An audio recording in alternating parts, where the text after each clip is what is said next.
Assalamu alaikum 3 class. I'm your English teacher from Junior Campus High School. आज बच्चों हम आपको द फ्लाइंग मशीन 2 के डिक्टेशन वर्ड्स और रिटन क्वेश्चन आंसर के बारे में बताएंगे। तो इसके लिए बच्चों आपने अपनी कॉपी रेडी करनी है और आप खोलेंगे अपनी नोटबुक और उसे कैसे रेडी करना है वो मैं आपको बताती हूँ। टॉप पे आप लिखेंगे बच्चों unit number 7 the flying machine 2। इसके बाद आप डिक्टेशन वर्ड्स की हेडिंग देंगे। डिक्टेशन वर्ड्स जो आपको नोट्स की सूरत में प्रोवाइड किए गए हैं आपने इस तरीके से उन्हें लिख लेना है। यहाँ मैंने आपके लिए 1 टाइम लिखा है, आपने इनको 2 टाइम्स अपनी कॉपी पर टाइप करना है। पहला वर्ड है हमारे पास बच्चों प्रिंटेड। प्रिंटेड को आपने 2 टाइम्स, एक टाइम यहाँ और एक टाइम यहाँ लिखना है। नेक्स्ट वर्ड है हमारे पास बच्चों स्ट्रिंग। स्ट्रिंग को भी आप 2 टाइम लिखेंगे। उसके बाद है पॉट। पॉट को भी 2 टाइम्स लिखेंगे। राउंड, राउंड को भी 2 टाइम्स लिखेंगे। लोड, लोड को भी 2 टाइम्स लिखेंगे। इस दौरान बच्चों आपको खास ख्याल रखना है कि आपकी लिखाई साफ सुथरी हो और लाइन्स के अंदर ही हो और स्कूल पैटर्न को आपने फॉलो करना है। नंबर 6 वर्ड है हमारे पास ट्रिमेंडस। ट्रिमेंडस को भी आप 2 टाइम लिखेंगे। नंबर 7 है हमारे पास स्प्लैश। स्प्लैश को भी 2 टाइम्स लिखेंगे। नेक्स्ट हमारे पास बच्चों हर्ट। हर्ट को भी 2 टाइम लिखेंगे। उसके बाद हमारे पास वर्ड है बच्चों एक्सट्रीम। एक्सट्रीम को भी आप 2 टाइम लिखेंगे। लिखने के बाद आपने बच्चों इनके स्पेलिंग अच्छी तरह याद कर लेने हैं और अपनी रफ कॉपीज पे प्रैक्टिस करनी है। लास्ट में बच्चों आपने एंडिंग लाइन लगानी नहीं भूलना है।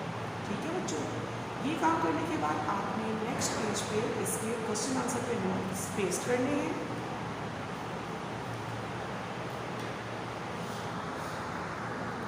जी बच्चों, इस तरीके से आपने नेक्स्ट पेज पे क्वेश्चन आंसर्स के नोट पेस्ट करनी है।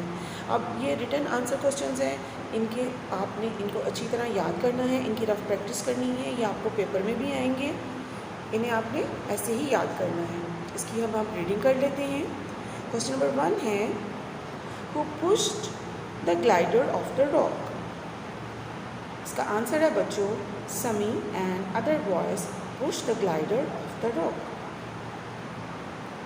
क्वेश्चन नंबर 2 है हमारे पास बच्चों why did the glider tilt to one side. इसका आंसर है the glider tilted over on its side because uncle Salim leaned over and tried to catch the end of the broken string.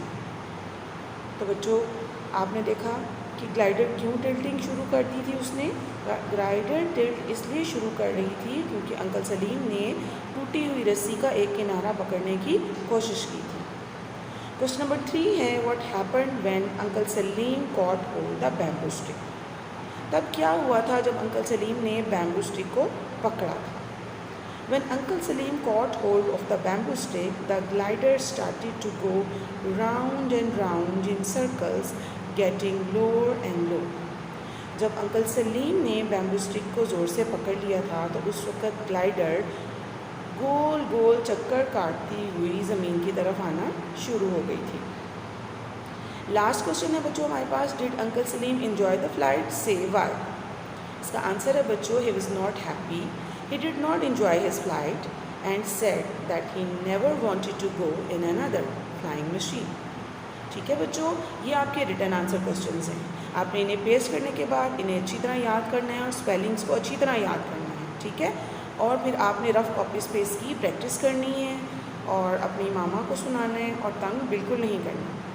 ठीक है बच्चों, अल्लाह हाफिज़।